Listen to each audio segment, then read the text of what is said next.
All right, everyone, we'll get started. So thank you for joining us. This is Planning Events at Towson University, presented by Events and Conference Services. My name is Josh Mioli. I'm an event manager with ECS. I'll be giving part of the presentation today, and then we'll also introduce all of our other ECS staff on the Zoom call shortly. But to get started, we'll talk about what we're going to talk about during this presentation. If I can get it to switch. There it goes. All right, so we will talk about who ECS is, what we do, and then the planning process for any events, and then the tools that are available to you as you plan your events this semester and in the spring, and then we'll open it up for any questions. That being said, if you do have any questions, feel free to raise your hand, shout out, or put it in the chat. We can answer those as we go. So a little bit about who we are. Events and Conference Services, our team, we support all events that take place on Towson's campus. That includes everything from your weekly meetings and your small events all the way up to those larger events, performances that you might do, and then also the commencements and graduation ceremonies and all of those large events that happen on Towson's campus. So with that being said, we'll go through our team. You know who I am, Josh Mioli. I'm an event manager here. You'll be working with me a lot if you're planning events. And then I'll pass it off to Liz. And if you all want to just popcorn through and introduce yourself, that'd be great. Hi, I'm Elizabeth Strouk. I'm a senior event manager that will primarily be working with student organizations for the upcoming semester. I'll send it over to James. Hi there, I'm James Gruber. I'm an event manager. I'll be working alongside Josh and Liz with student org events, and some department events. Hi, I'm Heather Sorensen. I'm the reservations manager, and I'll hand it off to our assistant, Janae. Hi, everyone. My name is Janae. I'm the newly appointed assistant reservations manager. I'm so excited to dive in and learn along with you guys. And then I also think our director is on. Scott, would you like to introduce yourself? If he's at his desk. Hi, everyone. My name is Scott Byer. I'm the Director of Event and Conference Services. Great. All right, so this is part of our team. We will be working closely with you on planning those events, putting those reservations in. Also with ECS, we have our setup and operations teams. So they're helping at the events, set them up, do everything before you get into those spaces to make sure they're ready for you and your event. And then also our audiovisual technical operations team, it's a mouthful. They help with all of the things that, and I think they put it the other day, that need to be plugged in. So your projectors, your screens, your sound systems. So you'll also be seeing them around helping prepare for your event. All right, so what do we do? Like I said, we play a role in almost every event that takes place on Towson's campus.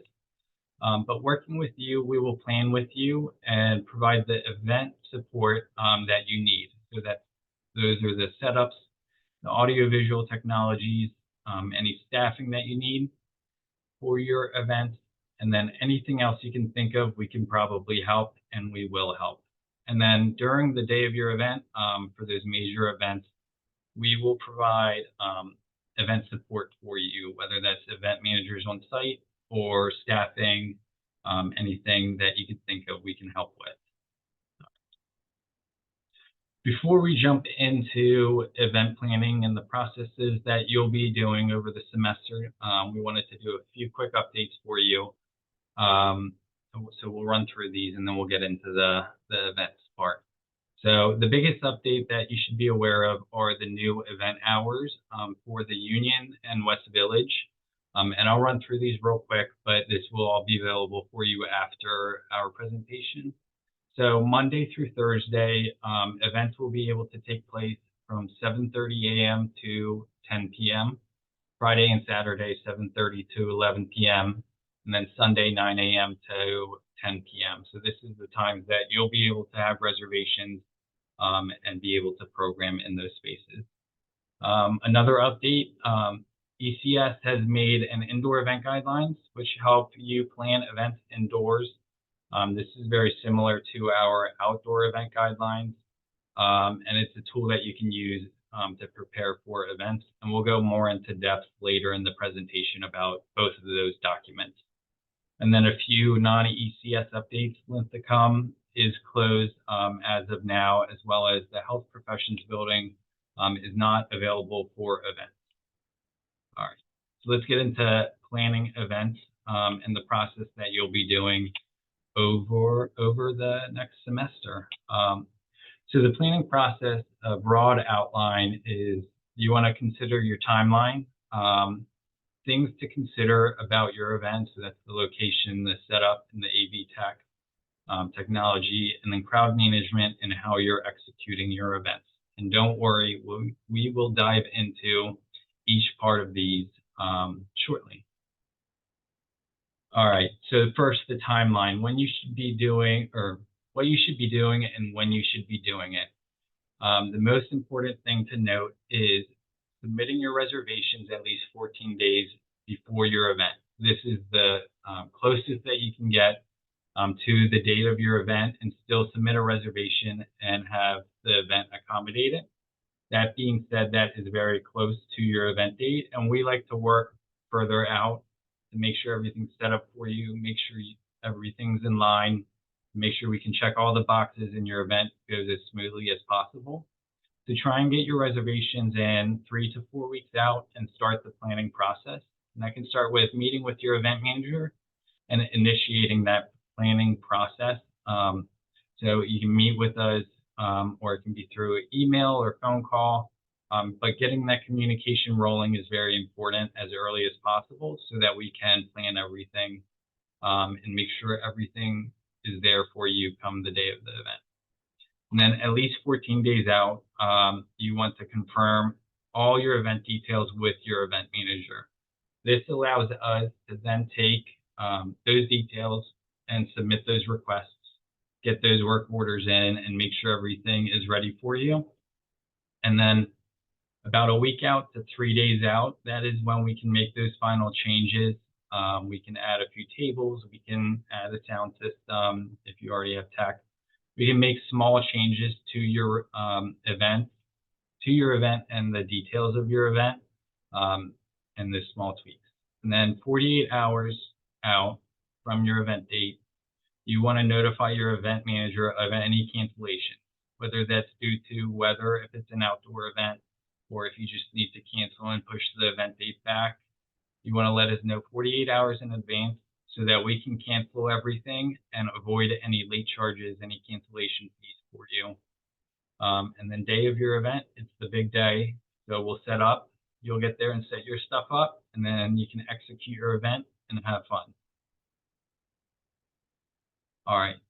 So at this point, I'm going to pass it off to our reservations team, and they will talk through some of their things. Thanks, Josh. Hi again, I'm Heather, and I'm going to go over some important items related to requesting in 25 Live.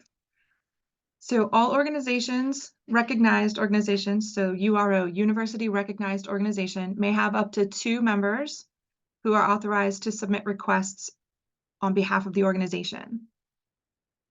Each of those 2 members must complete the Blackboard assessment first, including the information form, because that's how we know what organization to associate your records with.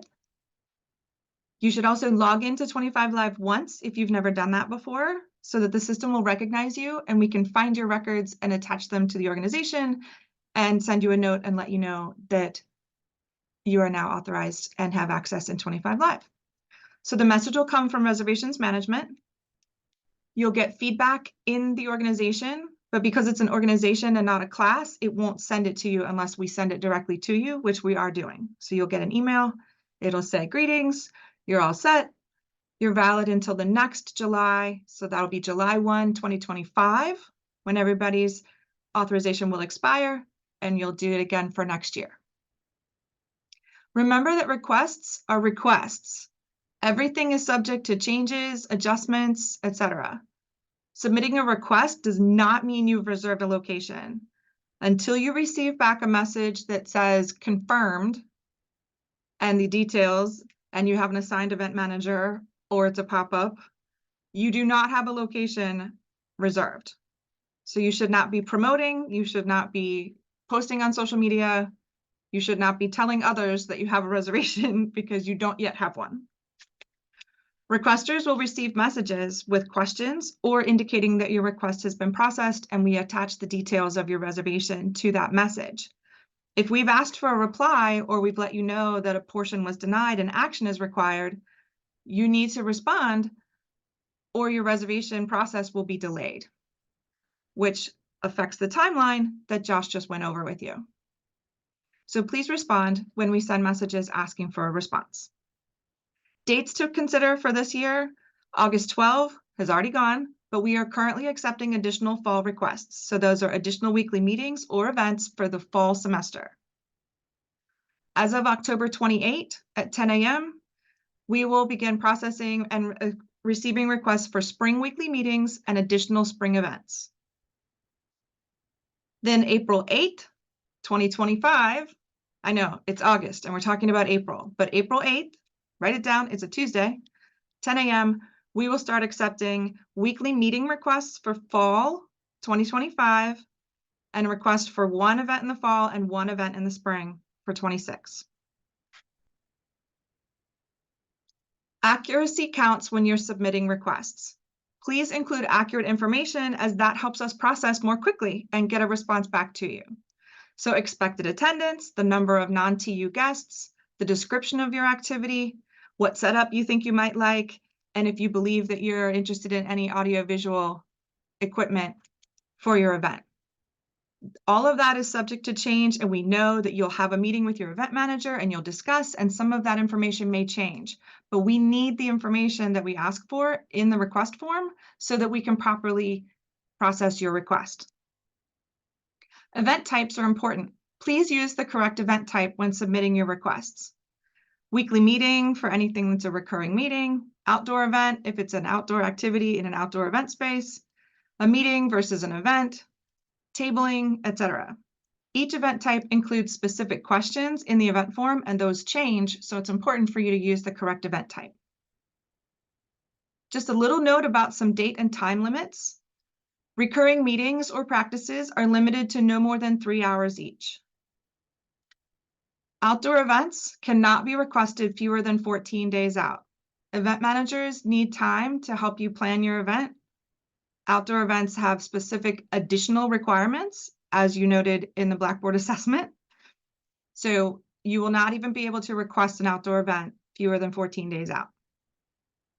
Sometimes you may find that locations are not visible during certain times, and that's because you're not permitted to request during that time, and so you can't even see the locations to request. If it's not available to request, like you think that it's available, but it won't let you request in the form, it's more than likely that there's not enough time in between activities for professional staff to do what they need to do. So the system will not let you request and set you up for failure there.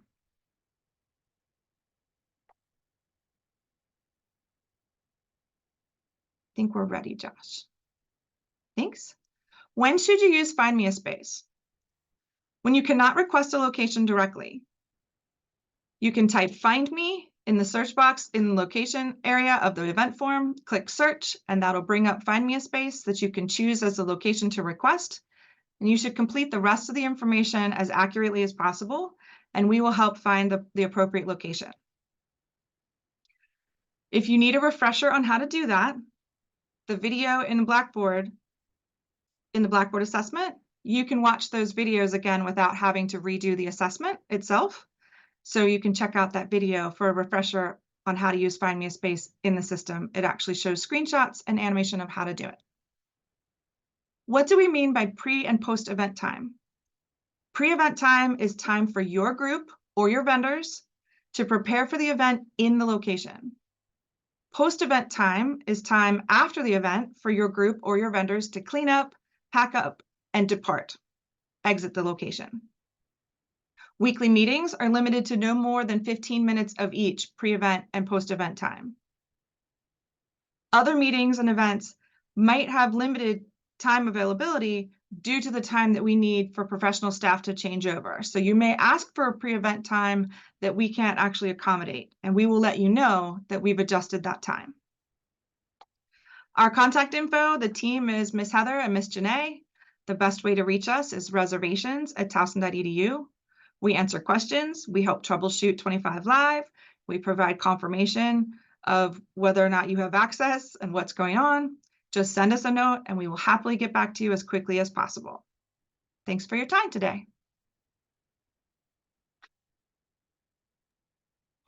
Okay, thank you, Heather.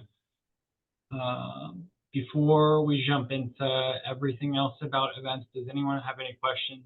I see a few in the chat, so that's great. But I'll just, if you have questions, open it up for a second. Okay, all right. So we just went over reservations and how to submit reservations and some important things about that. Going from there, once your reservation is submitted and confirmed, it's time to work with your event managers to get those details, to get things rolling for your event, and get it planned and executed. So first, we want you to think about a few things. The first one being your location. So what is that location that you have on that reservation, and how can you maximize that space? If you're not familiar with the space or the room, check it out, ask your event manager about it, and go from there. And then thinking about that, each space on Towson's campus has a maximum capacity. This is the maximum amount of people who can be in that space. So ask your event manager what that max capacity is, and then know that max capacities change based on your events and what you have at your event. And when I say that, I mean the setup that you need in that space. If you need more tables and chairs, then that's going to lower the maximum capacity. If you need less furniture, less chairs, less tables, then it might increase it. So work with your event manager early on to identify that number and know how many people can attend your event, including your organization members, anyone who's working the event, as well as your guests. And then thinking about that location, if it's an outdoor location, make sure you have a rain plan. So whether that's a rain location, space inside, or a different date that you'll be doing the event, because no one wants to be standing outside in the rain during an event. So think about those things and work with your event manager if you have questions about that. Next, think about what you want the event to look like and what's involved with the setup. This is the tables and chairs and how they're arranged. Do you need tables and chairs, and what do you need them for? And then also anything else you might need at the event. So for example, on this slide, we have stages. We can do stages for your event. We can do pipe and drape. We have all of these that we have words are hard. We have all of this and we're able to set it up for you. So think about what you want the event to look like, and then know that this is going to change your maximum capacity. And then another thing to note, for all of the meeting rooms and conference rooms in the University Union and West Village Commons, we have pre-existing setups that we set up in the afternoon through the evening for all of the weekly meetings and small events that take place throughout the week. These cannot be changed, but think about what the setup is in that space. Ask your event manager if you don't know, and we can either change the space or we can help you adjust the setup, because you are able to move things around as you need in these spaces. We just ask that you put everything back after your event and it looks the same for the next group coming in. So following that, your audio visual technology at your events. Do you need this, and what do you need it for? So if you want to have some music playing in the background, or if you're playing a movie, or if you're giving a presentation such as this, think about that and come to your event manager with what you'd like the tech for, and we can help work through the different packages and figure out the best one for you. And for an example of what a package might look like, all of our technology comes in a package. So it might be an audio package, which would just be a sound system and an adapter to hook up your phone to play music. Or it could be a visual package, which would be a projector and screen, or a monitor, or something like that. And then computers or adapters for you to hook in. So talk through that with your event manager and we can find the right package for you. But remember, any audio visual technology in the Union or West Village does come at cost. So think about your budget and how much you have to spend on this, and we can work through the costs with you as well. And then final thing to note, if you do just need a projector and screen, but the space doesn't really matter, consider your academic spaces. That audiovisual technology comes free and you can access it using your TU credentials. So consider that as well. So those are some things to think about.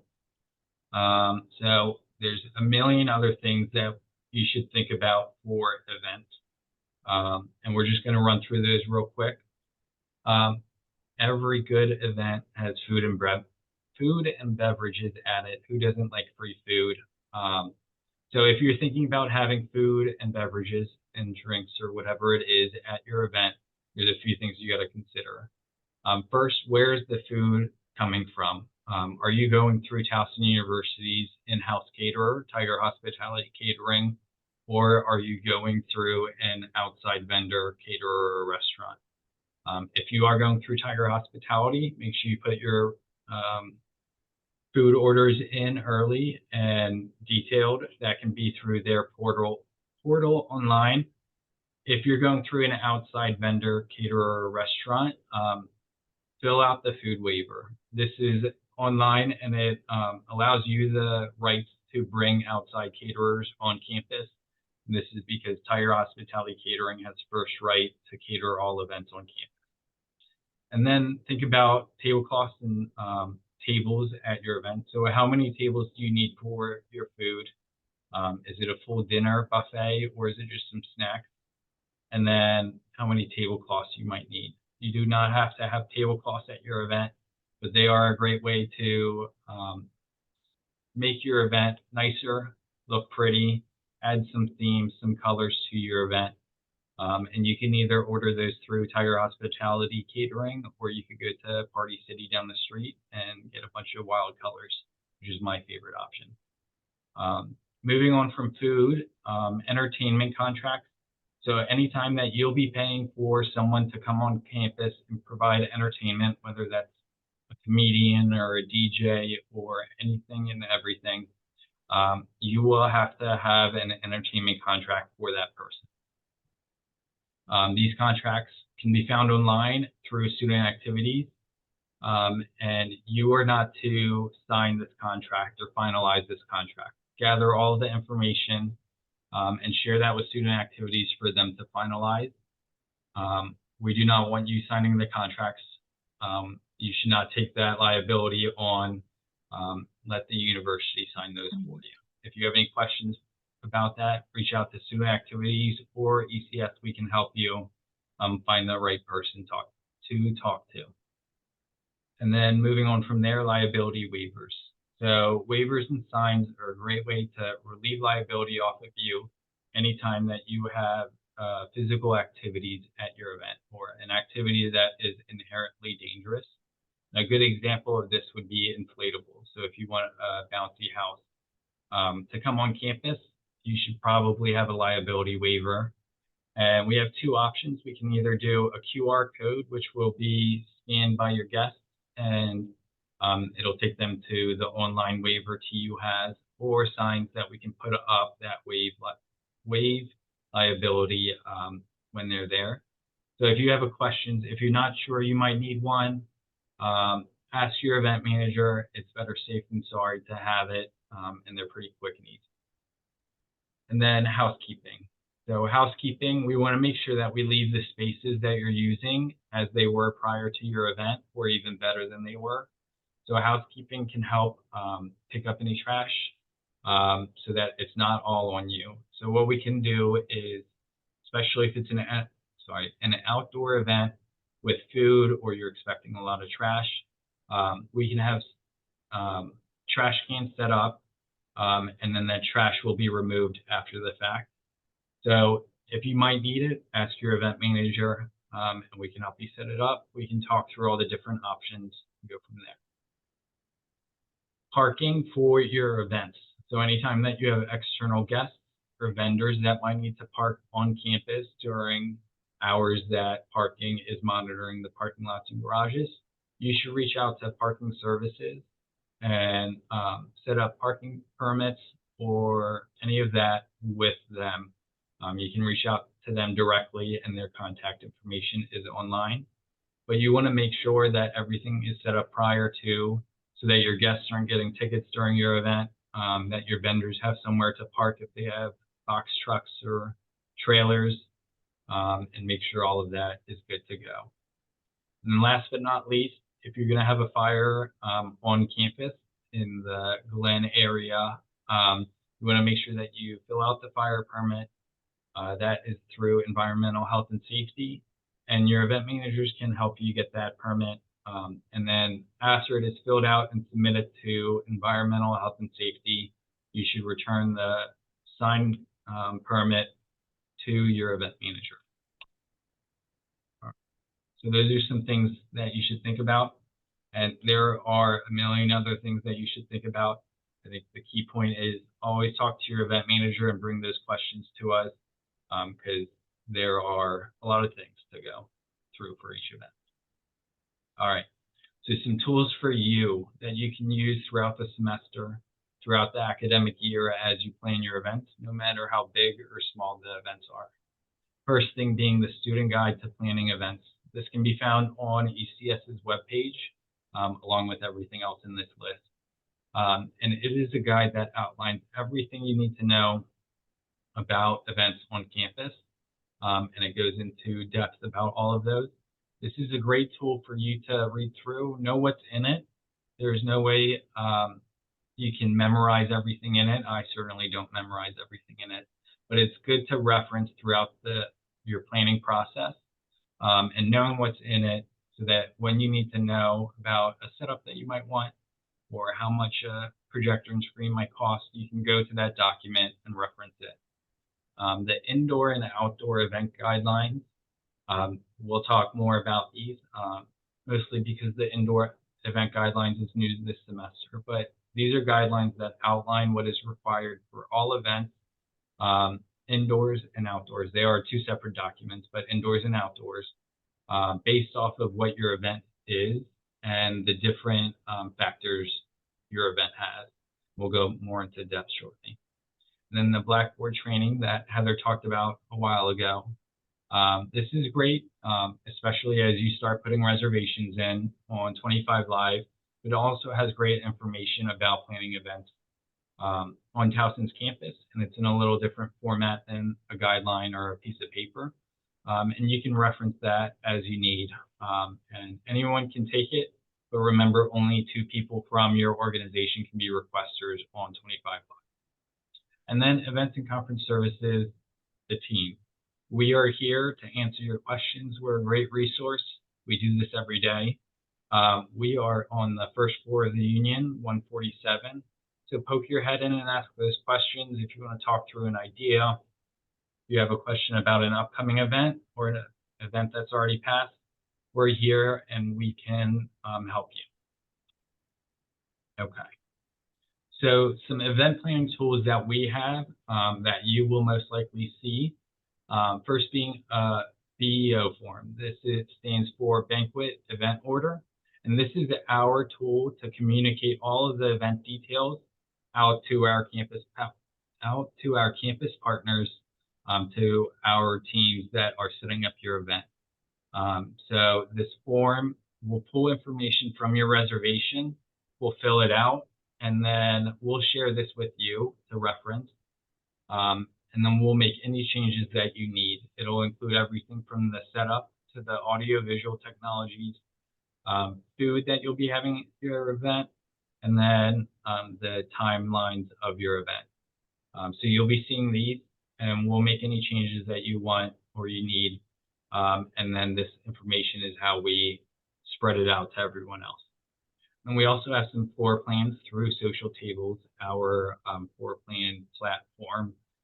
We can make these to kind of help visualize what your event will look like prior to, and then also know what can fit, how it fits best. And we can work with you to build these floor plans so that you know what it'll look like and we know what can fit in that space. Yep. Oop, there we go. Okay, so now we're going to get into the indoor event guidelines, which I've been referencing throughout this presentation. So the indoor event guidelines is a document that outlines the procedures you must follow in event support that must be present at event and indoor events. Sorry, that's a mouthful.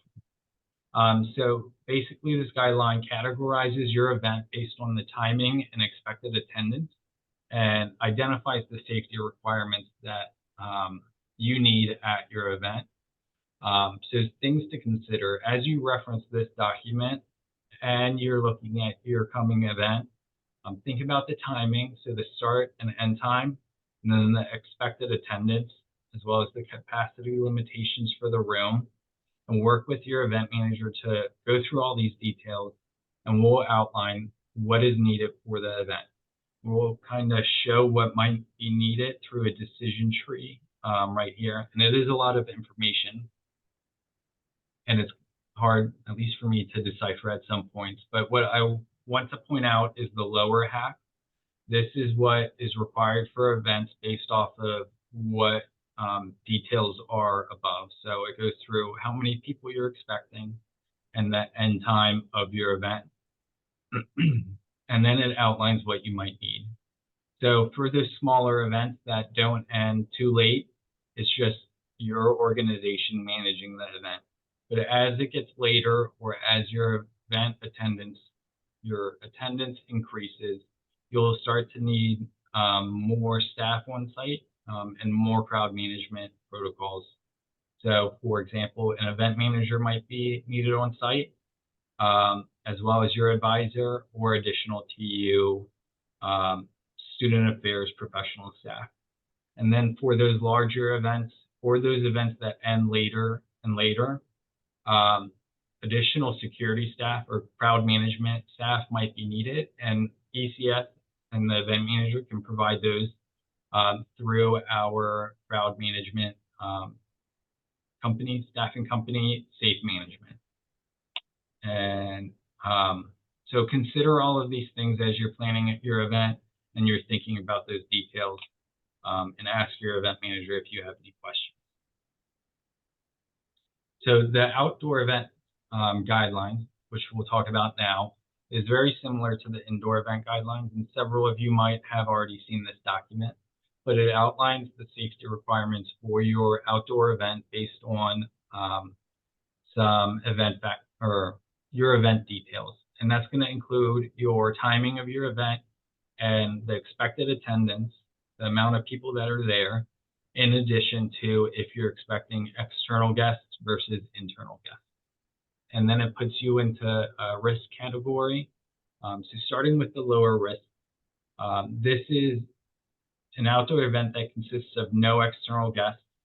And these events are limited to 4 hours with an additional 1 hour before and 1 hour after for your group to set up and your vendors to set up. And then on the right, it kind of outlines the different types of events that are in the lower risk event category. I'll just kind of read through these real quick. But flow events that end before 5 p.m. And flow events that end after 5 p.m. So flow events ending before 5 p.m., it is on your organization to manage the crowd. If it is ending after 5 p.m., an event manager and an advisor, as well as one additional TU student affairs professional, must be on site during the entirety of your event. And then, so those are events where people are coming and going, but social events are events where people are staying, they're hanging out, and they're there for an extended period of time. So running through those real quick, social events under 200 people with no external guests, you do not, it is on your organization to manage those events in that crowd. Social events over 200, ending ending before 5 p.m. and an event manager will have to be on site. And then social events over 200, ending after 5 p.m.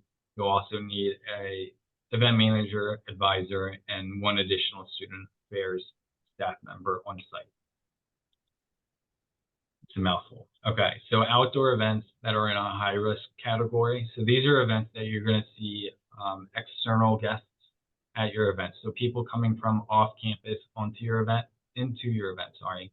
And it's similar to the one before it, or to the low risk event, sorry. It's going to outline what you'll need on the right side based off of what timing and expected attendance for your event. And I'll just read through these real quick as well. Flow events ending before 5 p.m. You will need the event manager and an advisor on site. And then flow events ending after 5 p.m. You'll need that one additional TU student affairs staff member as well. And then social events under 200, ending before 5 p.m. It's the advisor and your event manager. And then social events over 200 with the maximum capacity of 1,000, you will need, it's cut off, but you will need, I believe, and we'll have to check this later, but an advisor, your student affairs staff member, and your event manager. All right. And then the last category, any social event over 1,000 with external guests, you will also have to factor in that additional crowd management staff, our safe security. You'll also have to have a defined event space with specific entry and exit points, ticketing prior to your event start time, and it may restrict re-entry to your event, so people may not be able to leave and come back. You'll need the event manager, an advisor, and an additional TU staff affairs member. All right, that is a lot to go through. And sorry if I lost you there, but it's important to know that this information is on the guidelines that you can find on the ECS webpage. So I don't expect you to memorize everything I just said, but it is there for you to reference, and please reference it as you're planning these events, both indoors and outdoors, and then come to your event manager when you have any questions. Okay, so moving on from there, everything is set up for your event. You got all the details planned. You talked with your event manager, and the event date's coming up, so you got to plan out how you're going to manage your crowd. How are you going to manage the guests coming, and how are you going to make sure that the event goes smoothly and everyone has a good time? So crowd management, when, where, and what. I'm just going to click through all of them. There we go. All right, so crowd management should start when people are arriving at your event. So as soon as they get to your event, you want to make sure you're managing everything. This will be the check-in process that they'll go through. And then how are you tracking who is at your event and how many people are at your event? There's a few different ways you can do this. You can do online registrations, or you can do ticketing through the ticket office at Towson, or you can do wristbanding if you're not having people check in prior to your event. And then it's also, wristbanding is also good so that people can leave and come as they please. If they have to run to the restroom or go out to their car, they don't have to worry about getting back into your event or having a ticket to get back in. And if you look behind me, there's a bunch of white boxes. Those are all filled with wristbands that are free for you. So please come take them because I'm tired of them in my office. So everyone's in your event. The next thing is how your event is flowing. So the entry and exit points. If people are entering and re-entering, how are you managing that? Wristbands are a good idea. And then the lines in your event and placement of your activity. You want to make sure that you plan out the flow of your event and how people are moving through your event so that you can reduce any congestion in areas, you can reduce lines crossing each other, and it looks and feels better for your guests. So crowd management, I'll just jump back right there. It is a learning process. I think everyone is still learning it. Again, you've probably heard me say this a million times, but talk with your event manager. We're happy to help you talk through the crowd management, what your event will look like. So stop in, ask about your event and what you should do, and we're happy to talk through that. And then it's time to execute your event. So make sure everything's set up, everyone is in and having fun, and you'll be good to go. But that your job doesn't end after the event starts. You should continue to welcome guests as they come in. Make sure you're checking them in, giving them a wristbands, especially for those latecomers. Monitor the crowd and ensure everyone is being safe and following the rules during your event, all the way up until the end, and then address any issues you may see. You as the event organizer are responsible for managing your event, your guests, and addressing any potential concerns. So make sure you're monitoring that throughout the event. Then use your event manager as a resource during, before, and after the event. So handling some challenges at your event. No event goes perfectly. There's always a little hiccup or a little challenge. So make sure you're approaching those challenges and you're working together with everyone in your organization and all of your campus partners that are there. Work as a team and approach the issue together, and strategically place yourselves around the space, around the event, making sure that you're monitoring and you're covering the whole area, and you address concerns as they come, and you avoid them proactively. If there are challenges at your event, make sure you're communicating with your guests as you're checking in. Make sure you're talking to them and avoiding those challenges. If there are challenges, make sure you address them, and you can make announcements. Talking to people is the best way to get the word out. And then lean on any professional staff members that are there, your advisors or your event managers. We're here to assist you as you face these challenges. And then this is my favorite slide. Last but not least, and this is cheesy, but have fun, because it is very rewarding to plan your own event and plan events on Towson's campus. So make sure you enjoy it, and make sure everyone at the event is enjoying it. Do we have any questions? That's the end of our presentation. So I actually did have one really quick question. Yes.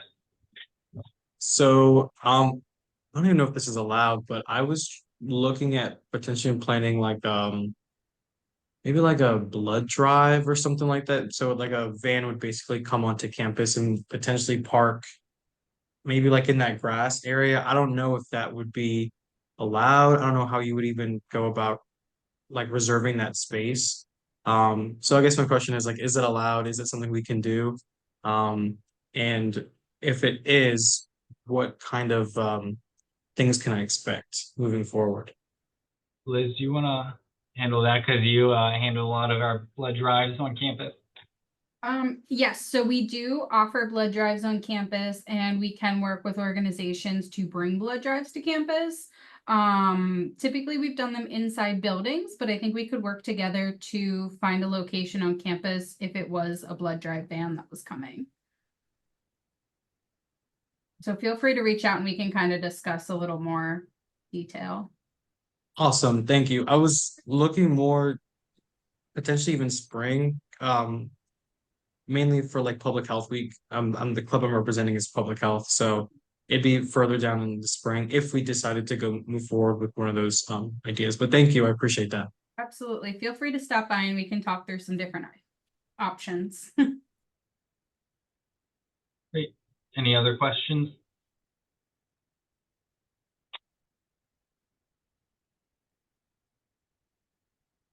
No?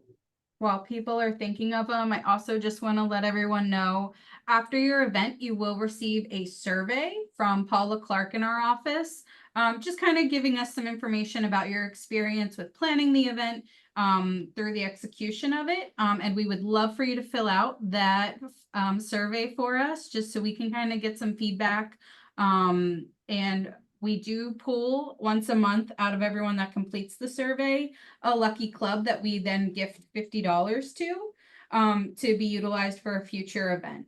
That could be applied towards like tech costs, or possibly like, I don't know, tablecloths, pipe and drape, those type of things. So I always like to encourage people to fill out that survey when they get it. Well, if you have any questions, feel free to hang out and ask them. Other than that, the ECS presentation is done. Please make sure that you jump back to the main session after this. But it looks like you have a few minutes if you don't have any questions. But at ECS, we're going to stay here and answer any questions if you want to hang out and ask. Now, thank you everyone for joining us.